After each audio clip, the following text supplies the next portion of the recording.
En marchant entre deux manches, je croise cette dame qui me dit oh mon Dieu, je vais te présenter à Richard Morancy qui était le directeur VP marketing des expos. Moi, j'ai toujours dit la vérité aux athlètes et aux familles avec lesquelles je travaille. C'est important. Ça nous permet à travers cette transparence-là, de pouvoir apporter les bonnes actions. Je ne regarde pas le sport comme tout le monde. Je ne regarde pas la victoire, la défaite. Ce qui m'intéresse réellement, c'est le parcours, le développement, l'apprentissage, la compétition. Je suis capable de subir un échec aujourd'hui, mais demain, tu vas me revoir de bonne heure en train de travailler, à me préparer pour pouvoir compétitionner et éventuellement gagner.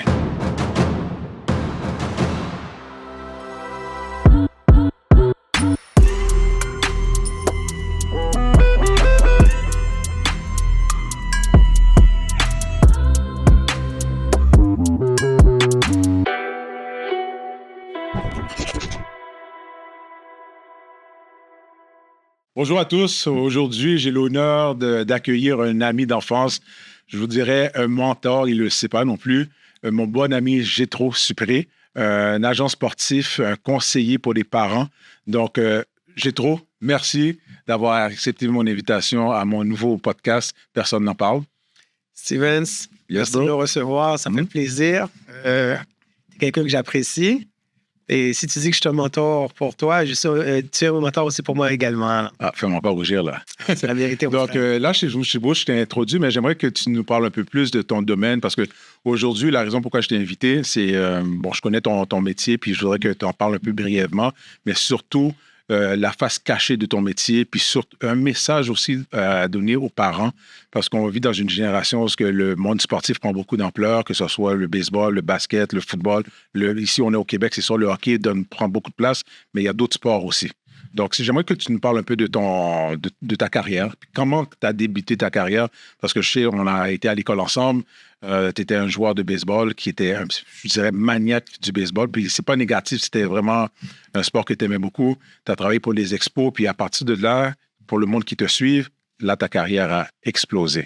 Donc, je te laisse continuer brièvement avant qu'on va dans le plus profond du sujet. Ben écoute, comment ma carrière a commencé? Comme tu l'as mentionné, j'ai joué au baseball toute ma vie, depuis que je suis tout petit. Et lorsque j'étais au cégep de Rosemont en administration, il fallait faire un stage en milieu de travail. J'ai approché les Expos de Montréal qui m'ont accueilli les bras ouverts dans le département marketing, plus précisément des événements spéciaux, qui a fait en sorte que mon poste faisait en sorte que j'étais avec les joueurs 24 heures sur 24 dans le vestiaire avec eux. Alors, je voyais l'arrière-scène de ce que j'appellerais l'industrie du baseball. Mais comment tu as eu l'idée de t'appliquer pour les expos? Parce qu'en temps normal, quelqu'un va aller chez Bell, Vidéotron, Rogers. Pourquoi les expos? Mais écoute, l'histoire est qu'il y avait une dame qui m'aidait au niveau financier à subvenir à mes besoins d'athlète. Et j'avais été voir un match de baseball avec un de mes amis, les expos contre les Red Sox de Boston. Et en marchant entre deux manches, je croise cette dame qui me dit oh mon Dieu, je vais te présenter à Richard Morancy qui était le directeur VP marketing des expos. On est allé sur la galerie de presse. Elle m'a présenté M. Morancy qui me dit si tu as de l'intérêt, éventuellement, envoie-moi ton CV. Alors, c'est resté comme ça. J'ai continué mes études et lorsqu'est venu le moment de faire un stage, j'ai contacté M. Morancy qui, dans le fond, m'a ouvert les portes. Puis, je recule un peu en arrière. Gétro et moi, on s'est suivis avant le cégep. On a été au primaire ensemble. Après le primaire, on a été collège Ville-Marie ensemble. Exact. Après ça, Édouard Montpetit, qui était une école sport-études. Bon, Gétro, à partir du sport-études, Édouard Montpetit, là, je vous dirais, sa carrière, c'est comme un coup de circuit, jeu de mots que je fais. Mais d'un coup que tu as commencé ton stage là-bas, comment t'as intégré à côté marketing puis les joueurs? C'est comme deux sphères différentes. Selon moi, je ne suis pas dans le domaine, mais pour moi, le marketing, c'est comme backstage. Non, mais écoute, exactement, c'est que le département marketing, surtout les événements spéciaux, ont besoin des joueurs pour certaines activités. Okay. Or, mon mandat était de me rapprocher des joueurs pour savoir qui était disponible. Okay. Ce qui faisait en sorte qu'on avait nos réunions marketing mensuelles où est-ce qu'on présentait quels étaient les événements à venir et ils pouvaient lancer l'idée que le joueur X serait une bonne personne pour cet événement-là. J'étais en mesure de pouvoir leur dire que non, ce joueur-là ne serait pas disponible parce que sa famille est en ville ou bien il est malade. Je connaissais les agendas des joueurs au complet, ce qui permettait de pouvoir placer les bons joueurs aux bons événements. Bons événements. Okay. Exact. Mais là, à partir de là, j'imagine que là, ton stage est terminé. De retourner à l'école pour terminer pour ton diplôme. Tu as été à l'université en administration. Exactement. OK. Est-ce que suite à ton stage, j'imagine là, ils t'ont embauché? Non, exactement. C'était un stage et ça a été un stage pendant quelques années. Effectivement, ils m'ont embauché, mais c'était beaucoup plus dans une optique que j'allais pas rester en marketing. Okay.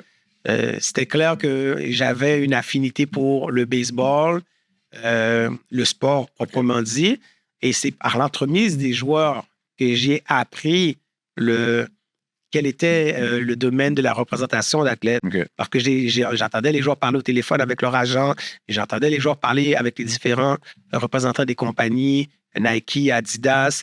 Alors, c'est de cette façon-là que j'ai appris le métier et je me suis lié d'amitié avec un joueur qui s'appelle Orlando Cabrera, qui est encore toujours colombien. Oui. Et Orlando m'avait lancé tout bonnement, pourquoi tu ne représentes pas des joueurs? Et c'est comme ça que vraiment que l'idée a commencé à germer dans mon esprit. T'avais quel âge, là? J'avais quel âge? J'étais dans ma vingtaine, 22, 23 ans. Okay. Donc, si je comprends bien, lorsque tu as eu l'offre, tu avais à peu près 22 ans, comme tu disais. 22, 23 ans. Est-ce qu'on s'entend qu'un jeune de 22 ans qui reçoit un message comme ça d'un joueur, qu'est-ce qu'il va dire dans sa tête? Ben non, j'ai étudié en administration, je suis un joueur de baseball, je ne vais pas prendre ça au sérieux. Toi, tu as pris ça au sérieux? Oui, définitivement, parce que mes 2 années que j'ai travaillé de manière étroite avec les joueurs m'a permis de comprendre qui ils étaient et surtout, comment je pourrais dire, comprendre que ce sont des humains. Okay. Oui, ce sont des joueurs de baseball qu'on voit à la télé qui sont chéris, adulés par plusieurs personnes, mais ce sont des humains. Ils ont une vie, ils ont des qualités, des faiblesses, des émotions, et j'étais capable de pouvoir avoir cette connexion-là avec eux qui faisait en sorte que je me sentais déjà à l'aise à pouvoir les aider dans un processus qui leur permettrait d'avoir une longue carrière. Là. OK. Donc, le fait que tu as passé ton stage, c'était comme un tremplin, comme on dirait. Exactement. C'était un tremplin. Est-ce que je savais que ça allait terminer en agent sportif? Non. Mais je savais que j'allais tremper dans le domaine du sport. Ça, c'était sûr et certain. J'aime le sport d'une manière incommensurable en termes que je ne regarde pas le sport comme tout le monde. Je ne regarde pas la victoire, la défaite. Ce qui m'intéresse réellement, c'est le parcours, le développement, l'apprentissage, la compétition. Je peux aller voir un match de hockey avec toi, puis tu vas être surpris que j'applaudis pas. Je regarde. T'analyses. Exactement, je regarde d'autres choses. Okay. Exactement, c'est ce côté-là du sport qui m'intéresse. Okay. Mais en parlant de sport, j'ai une petite anecdote aussi. Je ne sais pas si tu vas t'en rappeler.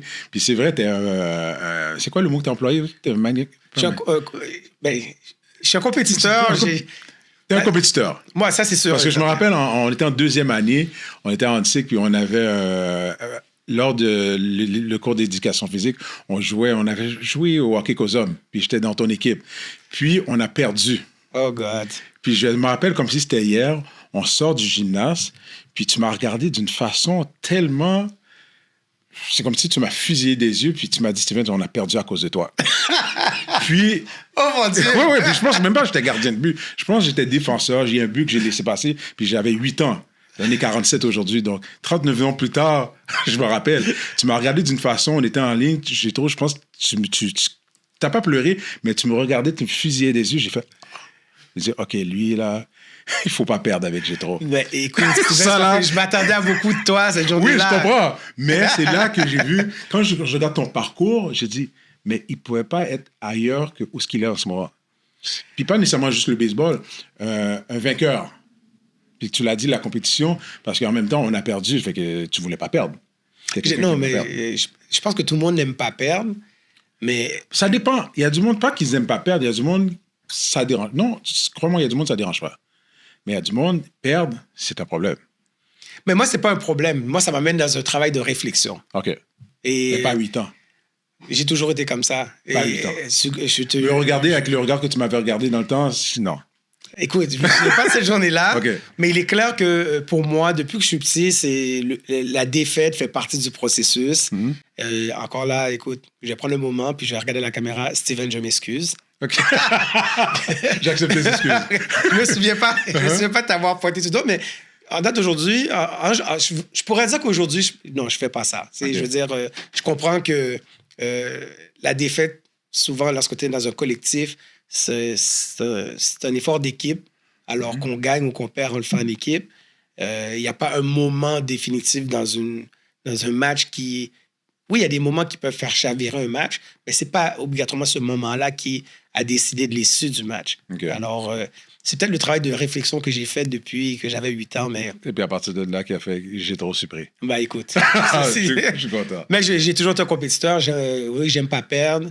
C'est sûr que je désire gagner, mais ce qui fait en sorte que je suis capable de subir un échec aujourd'hui, mais demain, tu vas me revoir de bonne heure en train de travailler à me préparer pour pouvoir compétitionner et éventuellement gagner. OK. Ouais. Puis par la suite, tu as eu l'offre, mais tu étais un athlète, tu jouais au baseball. Qu'est-ce qui a fait que tu as décidé d'aller le côté agent sportif plutôt que continuer ta carrière en tant que joueur de baseball?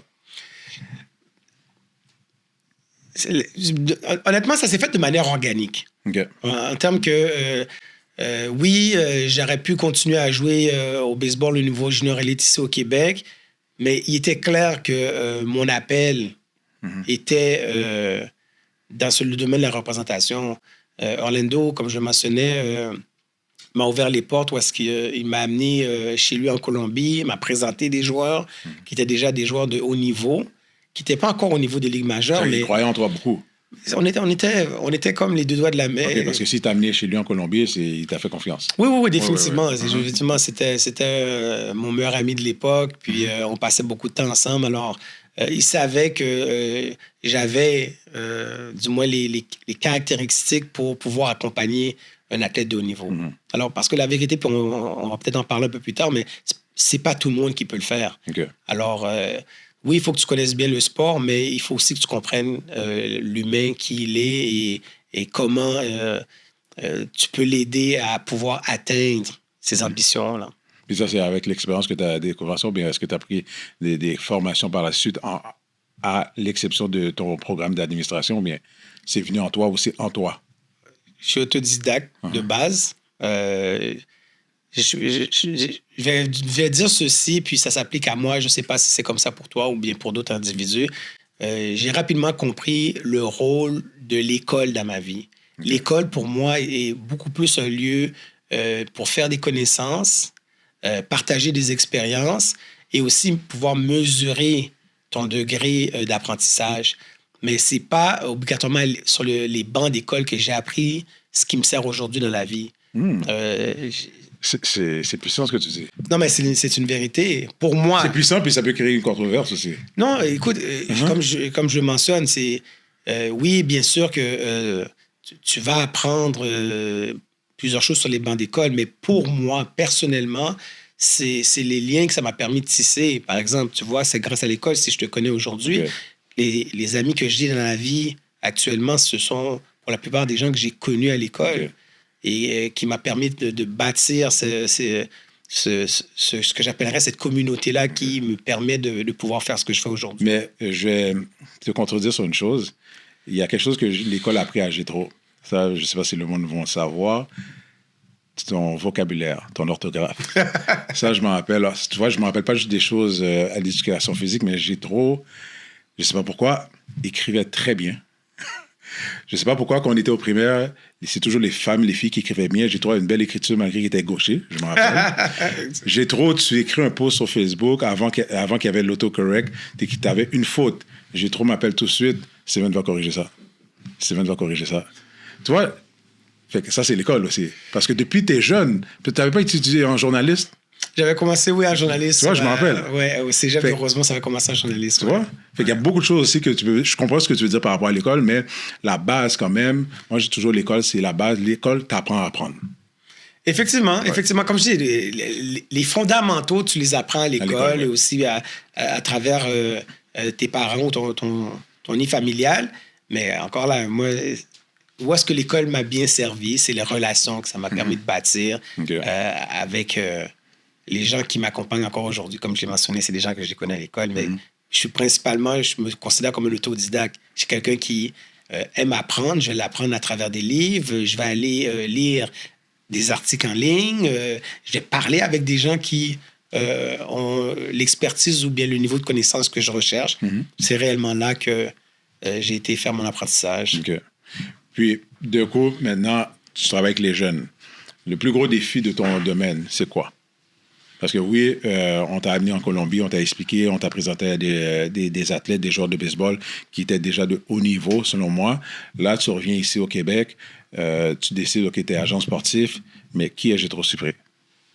Parce que oui, ton mentor, il t'a présenté à du monde, mais arrivé ici, tu fais face à des parents, parce que les parents inscrivent leurs enfants au sport-études, ils jouent sur des lignes de baseball, mais je veux que tu nous parles de tes défis par rapport à ce domaine, parce que c'est pas un domaine, tu vas sur les bancs d'école, tu as terminé, tu as un diplôme agent sportif, c'est pas ça. Donc. Mais écoute, premièrement, je pense que ce qui est important de comprendre, c'est que pour être un bon représentant d'athlète ou un agent sportif, tu dois être quelqu'un qui a une vision pour ton client. Tu dois être capable aussi de mettre en place un plan d'action qui doit être exécuté par tous les intervenants impliqués dans du moins le parcours sportif professionnel ou amateur de ton athlète. Alors, le plus grand défi qu'on a, c'est de s'assurer que le plan est respecté. Et là, je te parle de manière quotidienne. Et là, ça ne dépend pas juste de toi. Exactement. Et souvent, tu as des athlètes qui veulent aller des fois un peu trop vite, qui font en sorte que ça vient altérer le parcours qu'il pourrait avoir vers... Quand tu dis vite, donne-nous un exemple. Par exemple, si on l'a noté, là, et je ne l'ai pas vécu personnellement, mais on a su ce que les drogues de performance sont faites dans le sport. Alors, pour moi, souvent, ce sont des athlètes qui vont vers le chemin le plus facile ou le plus rapide. Et tu peux être en mesure de constater que ce que ça peut faire pour tes performances, mais c'est au détriment potentiellement du plan d'action que tu t'étais donné au départ et la vision que tu avais pour toi-même. Alors, mais est-ce que ça peut être aussi la compétition? Parce que le joueur qui est... Je n'ai jamais pris de drogue, mais je me mets à la place du joueur qui arrive sur la Ligue nationale. Ses compétiteurs sont boostés de drogue. Mais je n'irais pas à dire que la compétition est boostée de drogue. Je ne pense pas que c'est le cas. C'est que souvent, un athlète qui se voit dans cette position-là se sent peut-être à des avantages ou détérioré en termes d'habileté comparativement à quelqu'un d'autre et veut garder ce niveau-là, veut garder sa place dans l'équipe ou dans la ligue et se voit face à des décisions qu'il doit prendre. Puis, honnêtement, je pense qu'il faut toujours revenir à l'essence, à ton plan d'action que tu t'étais donné, ta vision que tu avais pour toi-même, pour essayer de garder le cap pour ta carrière. Là. Et puis tu fais ça de quelle façon? De garder le cap? Non, oui, parce que j'imagine que c'est un travail que tu fais avec la famille, avec tout l'environnement de l'athlète. Et définitivement. Et c'est pour ça, pour moi, que c'est important de m'asseoir, non seulement avec l'athlète, mais avec ses parents également. S'il a une copine, on s'assoit, je leur présente la vision que j'ai pour l'athlète, le plan d'action, et on se met en marche, on se met à exécution pour réussir à atteindre nos ambitions. Puis, je vais te dire quelque chose qui, pour moi, est une réalité. Là. J'en suis convaincu. Puis, c'est pas seulement dans le domaine sportif. Là. Je pense que c'est dans plusieurs domaines que ça s'applique. lorsque tu as le talent, si tu as un plan d'action et que tu le respectes quotidiennement, religieusement, tu vas arriver à tes fins. Okay. J'ai pas beaucoup d'athlètes. J'ai pas une manne. Là. L'agence, on n'a pas 50 athlètes sur notre gouverne. On en a une douzaine. Mais ce que je peux te dire, c'est que mes athlètes arrivent à atteindre leurs ambitions. Et ils suivent le plan quotidiennement. Exactement. Okay. Ils ont le talent. Non, c'est sûr. Arriver à un niveau, tu as le talent. Tu as le talent. Et après, qu'est-ce qui te différencie la réussite? Toi, c'est ta discipline. Ta discipline à travers un plan. Ouais. Et je suis convaincu que les athlètes qui écoutent le podcast en date d'aujourd'hui, qui, pour une raison X, Y, Z, ne sont pas arrivés au bout de leurs ambitions, vont pouvoir se dire, c'est vrai, peut-être que j'avais pas de plan. Peut-être que j'ai dévié de mon plan. Peut-être que j'ai voulu aller trop vite dans mon plan. Okay. Alors, c'est là que j'ai été influencé aussi. Influencé. Et c'est là que c'est important d'avoir un bon conseiller autour de toi, que tu respectes et qui va pouvoir te dire la vérité. Moi, j'ai toujours dit la vérité aux athlètes et aux familles avec lesquelles je travaille. C'est important. Ça nous permet, à travers cette transparence-là, de pouvoir apporter les bonnes actions. Alors, je reviens à ce concept-là. Tu as le talent, ça te prend un plan. Ça va de pair. Puis le plan, ça, c'est toi qui le donnes. Moi, en collaboration... Quand je dis ton équipe, c'est pas le parent, c'est vraiment... Non, mais le parent fait partie du processus. Ils connaissent leur enfant mieux que n'importe qui. Au même titre que l'athlète aussi fait partie du processus. Okay. Ensemble, on établit ce plan-là, mais ça part d'une vision. Ça part d'une vision. Okay. Et moi, je vais pas m'asseoir avec toi si j'ai pas une vision pour toi. Et... c'est pour ça que quand je fais du salon, on appelle ça faire du salon, d'aller rencontrer les familles, et mon plan est clair et c'est rare qu'une famille va me dire non. Je me souviens pas qu'une famille m'ait dit non. C'est clair. Lorsque tu viens et que tu as un plan clair pour l'enfant puis que ils sont capables de se voir marcher dans ces pas qui va les amener vers l'atteinte de l'ambition de l'enfant, et il n'y a pas de raison qu'on n'y ait pas tout le monde ensemble pour mettre l'effort. Dans ton expérience, est-ce qu'il y a eu plusieurs familles monoparentales? Oui, il y a eu des familles monoparentales. Est-ce qu'il y a une différence par rapport au plan, une famille où les deux parents sont présents versus une famille monoparentale, que l'enfant soit avec le père ou la mère? Est-ce que tu vois un changement, une différence? Honnêtement, non. Et je vais te dire pourquoi. C'est que même dans une famille monoparentale, c'est l'engagement des parents qui est important. Alors... le parent qui est présent. Oui, exactement. Okay. Alors, pas parce que tu es deux que ça s'amplifie. Non, je demandais. Puis même des fois, quand c'est un parent, peut-être l'athlète peut être encore plus redevant parce qu'il manque un parent puis il compense. Oui, mais à la fin de la journée, pour avoir travaillé avec certains athlètes venant d'une famille monoparentale, tu n'essaies pas de compenser ou bien tu penses qu'il te manque quelque chose. Souvent, ces athlètes-là, ce sont des jeunes qui, dès un jeune âge, ont compris que je vais faire avec ce que j'ai autour de moi. Et j'ai un parent, on va y aller ensemble avec le parent que j'ai. Okay, alors, si j'ai deux parents, on va y aller avec les deux parents. Mais par mon expérience, de ce que j'ai vécu, j'ai pas rencontré un athlète qui s'est dit... dans un déficit parce qu'il lui manquait un parent, que ce soit son père ou sa mère. OK. Mais en tout cas, ce que je comprends, c'est que le parent a un gros rôle à jouer. Définitivement. Puis, toi, c'est baseball, il y a soccer aussi. Hein? Baseball, soccer, mais ce que je dois dire aux gens qui nous écoutent, j'ai commencé en boxe. C'est vraiment comme ça que j'ai commencé. J'ai commencé en boxe. Ça, je voulais savoir ton parcours. Oui, continue. Exactement. Hein? J'ai commencé en boxe avec Jean Pascal. Oui. Et ça a commencé avec Jean. Il y avait des événements où est-ce que la rue était bloquée sur Saint-Laurent. Et Jean était là. Et je revenais de mon voyage en Colombie. Et j'étais j'étais boosté fois 1000 là. Et j'ai vu Jean, je l'ai reconnu, je l'ai approché et j'étais allé le voir. Puis j'ai dit comment ça va? Il me dit ça va bien. On commence à discuter et tout. Puis je lui demande tout bonnement comme ça qui l'accompagnait en termes de représentation. Il m'a dit qu'il n'y avait personne. Et il s'apprêtait à débuter sa carrière chez les pros. Puis de là, bien, de fil en aiguille, on a commencé à se parler un peu plus souvent. Puis je lui ai fait un pitch où est-ce que je les écoute, genre... je pense sincèrement que... Seul ou avec les parents? À l'époque, c'est les gens tout seuls. Les gens tout seuls, OK. Oui, exactement. Puis par la suite, j'ai rencontré son beau-père. OK. Puis de là, bien, on a formé une équipe qui nous a amenés à son premier championnat du monde ensemble. Oh. Mais qui aurait cru? Tu as été en Colombie pour le baseball, tu reviens ici booster, tu vois un boxeur. Exactement. Écoute, mais non, ça a été des très belles années avec Jean. Puis après ça, j'ai décidé de retourner à mes premiers amours, le baseball. Et ça s'est fait de fil en aiguille. Là. J'ai toujours voulu accompagner des gens de chez nous. Ouais. Les Québécois, les Canadiens, c'était ma première niche. Et après, bien, comme je le mentionnais, j'ai contacté encore à nouveau Orlando qui m'a présenté des joueurs colombiens. Puis après ça, bien, c'est ça. Orlando est où en ce moment? Il habite aux États-Unis maintenant. Aux États-Unis, OK. Exactement. Retraité, ben... Oui, retraité. Ouais. OK. Puis c'est vrai, je viens d'avoir un petit flash. Je me rappelle, tantôt, quand tu mentionnais, quand tu vas voir un match de boxe, un match de hockey, tu regardes autre chose. Je vais parler de la première fois que tu as été en Haïti. Oh! Là, je parle à l'auditeur, tout le monde.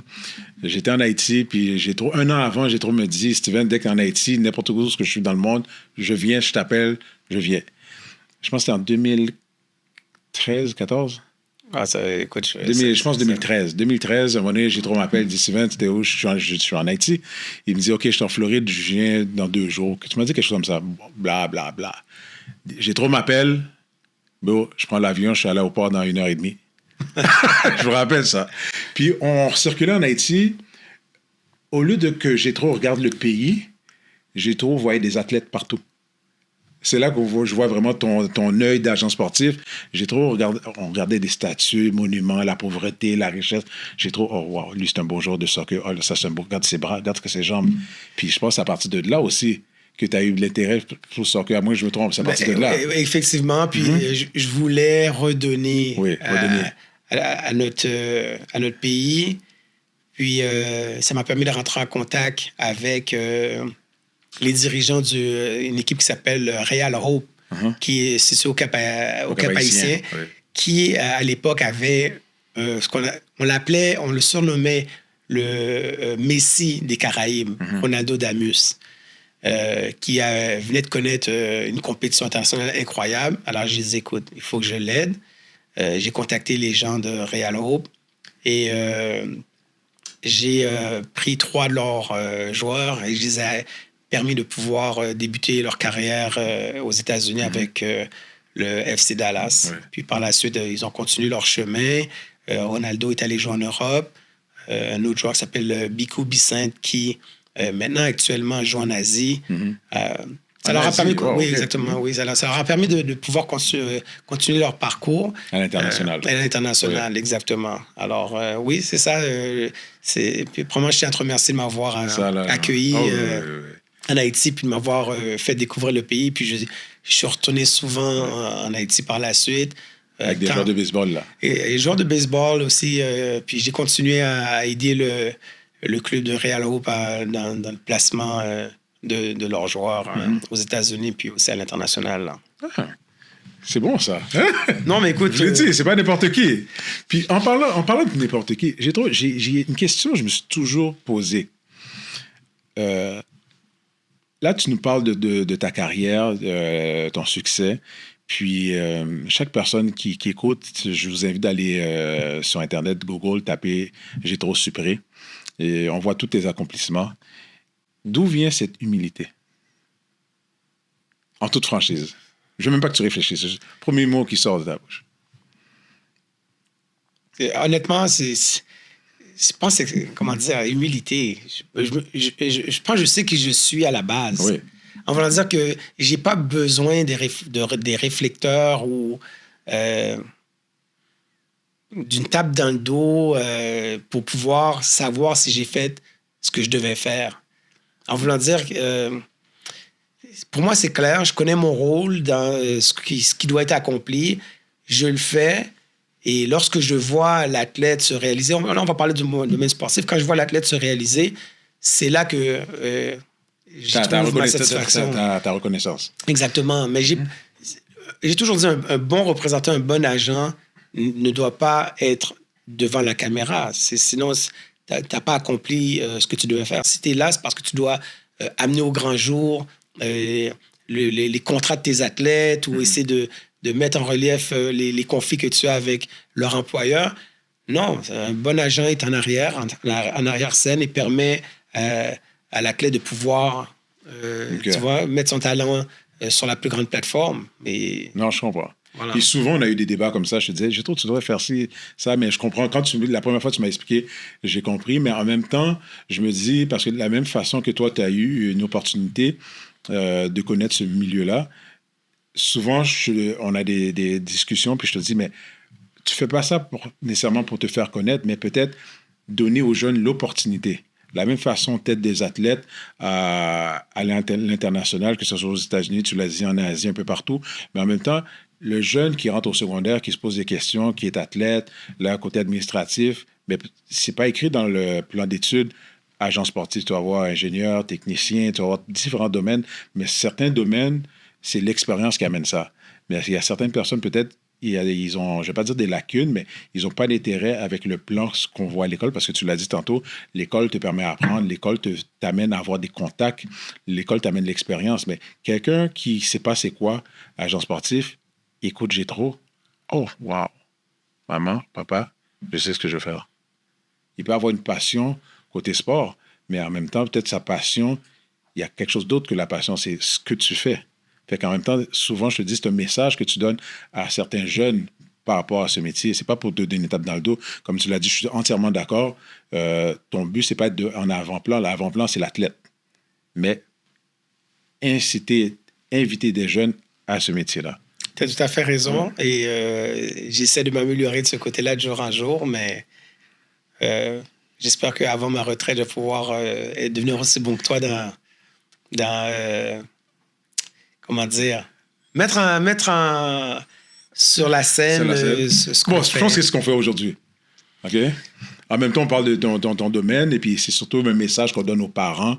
On s'entend que j'ai plusieurs des amis de mes enfants, ma fille, mon gars, des fois, ils sont perdus, arrivés à 15-16 ans, mais quand ils savent, oh, l'ami de papa, l'ami de maman fait tel métier, mais c'est quoi ce métier-là? Tu l'apprends, puis avec l'encadrement. Oui, effectivement. Tu as tout à fait raison. Puis... Non, et je pense qu'au cours des prochaines années, c'est ça, c'est de partager, du moins avec ma communauté, ce que j'ai vécu et ce que peut apporter, la grande richesse que peut apporter être un représentant d'athlète, parce que pour moi, je vois ça comme une richesse. On voit beaucoup de choses, on attend beaucoup de choses, on participe à plusieurs choses. Alors, c'est ça. Non, c'est un métier qui est fort intéressant. C'est vrai qu'on voyage beaucoup. Et je dis toujours à la blague. Mon prochain point, ça. Oui. Si les gens voyaient mon passeport, à chaque fois que j'arrive à la douane, puis que le douanier essaie de trouver un endroit où mettre une étampe, c'est toujours un running gag, mais ça fait partie du métier. Puis si tu aimes voyager, c'est intéressant. Mais alors, c'est beau, tu aimes voyager, mais tu es père de famille. Comment tu gères la famille avec ça? Parce qu'on s'entend, tu voyages, c'est pas comme si tu voyages à chaque 2 mois. Toi, on peut être là aujourd'hui, demain, après-demain, pour X raison, tu dois aller en République dominicaine, tu dois aller à telle place. Comment la famille gère tout ça? Parce que j'imagine que vous avez des projets quand même à court et à moyen terme, mais du jour au lendemain, tu dois être parti, tu sais pas quand tu reviens, tu reviens 24 heures plus tard, tu pars 1 mois, tu pars 2 semaines. Comment vous gérez tout ça? Non, mais écoute, puis c'est une bonne question, mais pour moi, ça a toujours été clair et c'est une question de priorité. Il y a des dates dans mon calendrier qui sont fixes et ça ne bouge pas. Il pourra avoir n'importe quelle compétition. Et là, je suis désolé, là, si les athlètes pensent que je les mettrais de côté, c'est pas ça. Mais la famille va toujours rester le noyau sur lequel tu peux aller te ressourcer. Alors, que ce soit des fêtes importantes, des événements importants, je me dois d'être là et je m'assure d'être là. Okay. Je veux pas être celui qu'on regarde puis on me dit mais t'étais pas là pour tel événement. Ça me fait plaisir d'être là pour les événements auxquels je dois être là d'un point de vue familial, puis je vais jamais y manquer. Là. Okay. C'est mon devoir. OK, t'as une période dans ton agenda annuel, tu as des priorités anniversaires, mais sinon, on gère comme on peut gérer. Exactement, exactement. Mais je pense pas qu'il n'y a pas rien dans le monde qui fait que tu devrais manquer. Selon moi encore, l'anniversaire de ton enfant, je pense que ça arrive une fois qu'un enfant peut avoir 1, 2, 3, 4, 5, 6, 7 ans. Alors, je veux être sûr d'être là quand le moment se présente. Là. OK. Est-ce que ça arrive des fois, j'imagine peut-être oui, durant le temps des fêtes ou peut-être durant l'été, les vacances, tu as un voyage à faire. Bon, la famille se déplace aussi? Ou bien affaires, tu mélanges affaires, c'est affaires, famille, c'est famille. Ou bien ça peut arriver, tu fais un mélange des deux? Oui, c'est déjà arrivé dans le passé. Mais c'est sûr que maintenant, où est-ce que j'en suis dans ma carrière, c'est plus des courts voyages. Alors, je ne vais pas passer 1 à 2 semaines sur la route. On va essayer de minimiser du moins le temps passé à l'extérieur. Alors, ça veut dire je peux me déplacer pour 3 jours, je reviens. Après ça, une semaine pendant 3 jours. Exactement. Et c'est pas... Si je prends l'exemple de la semaine passée, on avait la réunion de l'association des joueurs. Je suis parti une journée. Revenu à la maison, c'était à San Antonio, Texas. Okay. Alors, je suis revenu une journée, puis après ça, je suis reparti pour 2 jours. Alors, ça fait partie c'est ton travail. Train de vie. Non, c'est ton travail. Du train de vie. Puis, quelqu'un qui va à Laval, à Châteauguay, toi, tu vas à République, tu vas au Texas, la même chose. Exactement. On est un peu partout, là, que ce soit à Aruba, en Colombie, en République dominicaine, aux États-Unis, à Paris. On va où est-ce qu'on doit aller pour pouvoir aller recruter le talent. Là. Est-ce que c'est payant?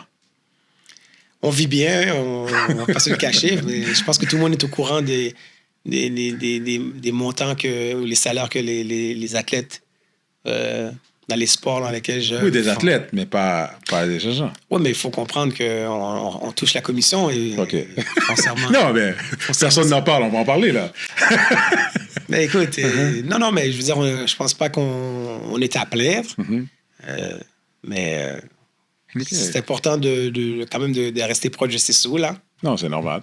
Puis en ce moment, on connaît le Gétro Supré, mais en dessous de Gétro, comment l'agence, comment l'entreprise fonctionne? Parce que le parent, comme tu as dit, lorsque tu fais du salon, le parent est avec Gétro. J'imagine, est-ce qu'il est avec quelqu'un d'autre ou il est avec Monsieur Supré? Non, et puis encore là, c'est une très bonne question. Une agence doit toujours avoir un groupe d'experts qui gravitent autour de l'entreprise pour pouvoir permettre ou donner accès à l'athlète et sa famille aux ressources qu'ils ont besoin en temps réel. Ça peut être une nutritionniste sportive, ça peut être un psychologue sportif qu'ils ont besoin, un entraîneur, planificateur financier, fiscaliste, un comptable. Alors, on a toutes ces ressources à notre disposition aux besoins de l'athlète et de sa famille. Donc, l'agence, je ne dirais pas que c'est des employés, c'est comme des partenaires que tu as. Exactement. On a principalement des partenaires avec lesquels on fait affaire selon le besoin immédiat ou bien futur. J'imagine où est-ce que l'athlète est rendu. Un athlète qui vient de débuter n'aura pas peut-être le même nutritionniste ou le planificateur financier que celui qui est là depuis 5 ans. Je comprends. Exactement. Comme je mentionnais, ça va selon les besoins. Selon les besoins. Exactement. Puis quel message que tu donnes aux parents, pas les parents d'athlètes actifs, professionnels, mais les nouveaux athlètes. Quand je parle de nouveaux athlètes, les personnes qui commencent dans la compétition, peut-être 14, 15, 16 ans. Parce que j'imagine, toi, tu fais du repêchage, du semi-repêchage depuis jeune âge. Surtout au baseball, j'imagine, tu le vois tout de suite, la personne qui a le talent, qui a besoin d'encadrement. C'est à partir de quel âge à peu près? Puis quel message tu donnes à ses parents? Mais probablement, le talent peut éclore à tout moment. Ça, il faut en être conscient. Ce que ça prend, c'est... il faut que l'enfant soit passionné de son sport. Ça, c'est la première chose qu'il faut. Mais ça, tu le vois à jeune âge, on le voit. Oui, mais là, je ne parle pas juste aimer. Il faut que tu aies une passion. Parce que tu dois t'investir. C'est du temps. Et je ne connais pas beaucoup d'athlètes qui peuvent te dire que lors de leur jeunesse, ils n'ont pas passé plus de 40 heures par semaine à s'entraîner ou à jouer. C'est énormément de temps. Il faut que tu le fasses. Bien sûr, il faut que tu pratiques et tu joues sans compter tes heures. Alors ça, c'est une première chose qui est importante qu'un parent est capable de noter. Parce que ça va demander un investissement des parents, tant au niveau du temps que de l'argent. Alors, le parent doit être en mesure de noter si c'est une passion réelle ou c'est un amour pour le sport. Et c'est deux choses différentes. Je comprends. Et parce que l'implication est différente. Exactement. Exactement, parce qu'une fois que tu t'investis en tant que parent, et puis je pense que les parents le savent, là, c'est ceux qui nous écoutent, ça peut coûter cher là, jouer au hockey, ça peut coûter cher jouer au baseball, ça peut coûter cher jouer au soccer. Oui, il y a les équipements, mais les déplacements aussi également. Il y a ce que tu présentais tout à l'heure, les programmes sport-études. Alors, il faut être pleinement conscient du désir de l'enfant. Et c'est une question que je pose à tous les athlètes lorsque je les rencontre, c'est est-ce que tu as réellement le désir de poursuivre une carrière dans ce sport-là? Je dois poser la question parce que ça demande de l'investissement. Dans les réponses de cette question-là, quel est le pourcentage, le non versus oui? J'ai jamais eu de non, mais il m'est arrivé que les familles ne donnent pas suite. En voulant dire que je pose la question, je demande pas une réponse immédiate. Je les invite à réfléchir. Tu sèmes ça?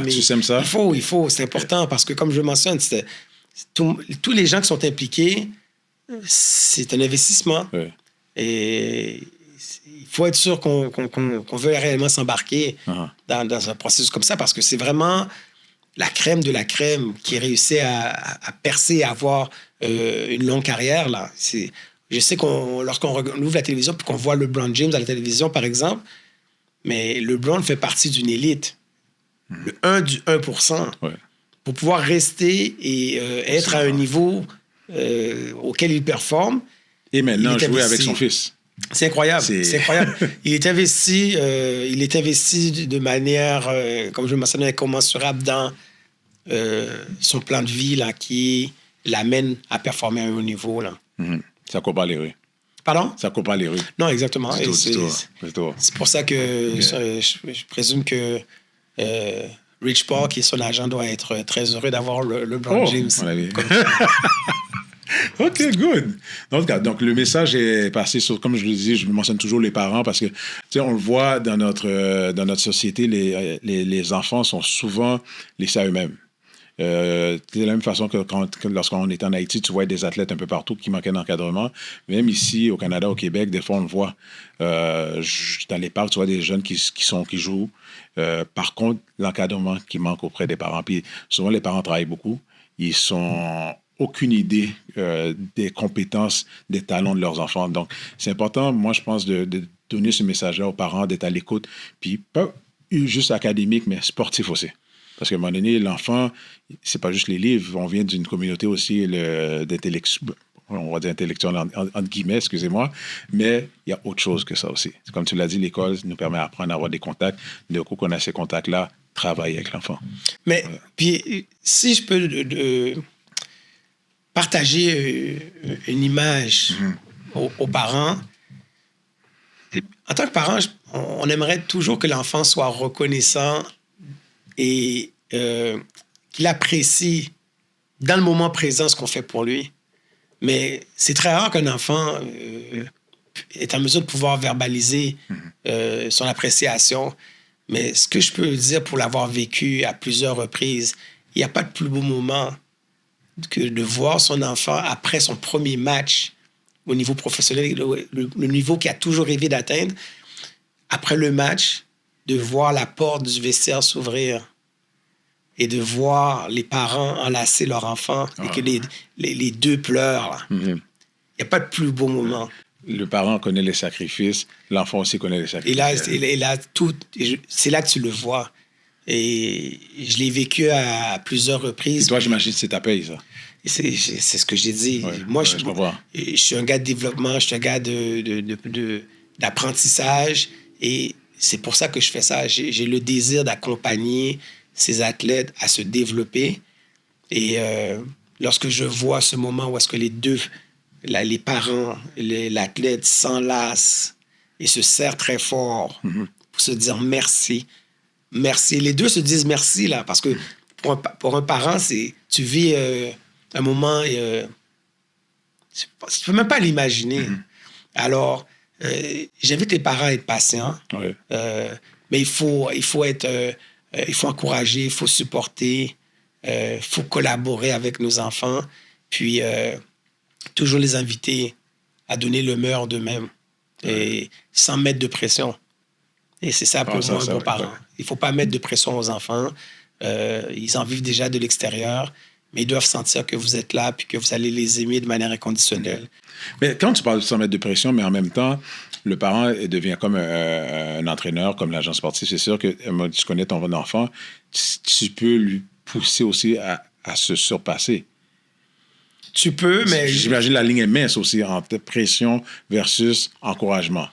Mais encore là, écoute, je pense avoir le patron là, entre les mains, et la plupart des athlètes qui ont des belles carrières, le parent était présent, mais n'était pas un élément de pression. OK, je comprends. Et tu dois être en mesure de pouvoir respecter ton rôle de parent. OK. Je dis toujours ça. Quelqu'un d'autre s'occupe de ça. Exactement. Vous êtes parent, il y a l'entraîneur, formateur, il y a l'agent. Chacun a son rôle. Comme moi, je ne m'improvise pas entraîneur. Je ne te donne pas des conseils sur ton jeu. Non. OK, non, je pensais. Non, mais effectivement, non, mais si le fait que tu connais ça, non? Oui, je connais, mais je pense, je crois que chacun a sa chaise. Alors, comme je ne voudrais pas que l'entraîneur se mêle des négociations contractuelles, alors je vais toujours inviter l'athlète à me parler. Alors, si tu as besoin de ressources, je vais te diriger vers un bon entraîneur, un bon formateur, mais je vais essayer de ne pas franchir cette ligne-là pour ne pas empiéter sur leur travail qu'ils ont à faire, parce que j'aimerais pas qu'ils empiètent sur le pied. Oui, j'avais pas vu ça de l'autre sens. OK, good. En tout cas, Gétro, avant de te remercier, c'était un incontournable pour moi de montrer ce livre-là. On doit se demander pourquoi j'ai un livre avec rien du tout. J'aimerais que tu nous expliques c'est quoi ce livre. Ben, écoute, c'est un livre qui est écrit par Maxwell, John C. Maxwell, excusez-moi, et qui nous offre à chaque jour une piste de réflexion. Exact. Pour des entrepreneurs, pour des leaders, pas entrepreneurs, pour des leaders. Oui, mais écoute, enfin, toi, moi, je pense que ça s'applique à tout le monde.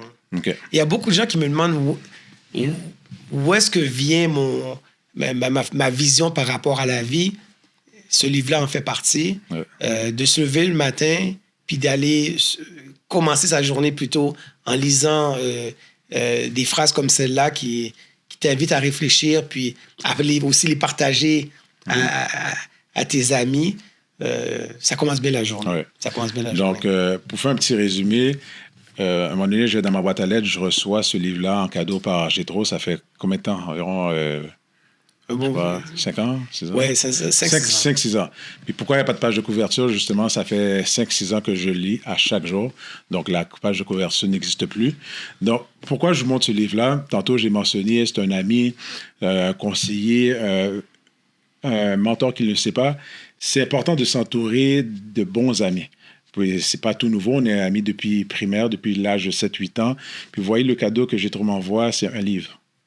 Puis pas un livre, n'importe quel livre, un livre que je dois lire une page à chaque jour qui nous aide à devenir une meilleure personne à chaque jour. Donc, le fait de bien s'entourer, vous le voyez, c'est partager nos connaissances, partager nos savoirs. Ça, c'est notre mission sur Terre. Donc, ne pas oublier de s'entourer de bons amis. Donc, sur ce, Gétro, merci.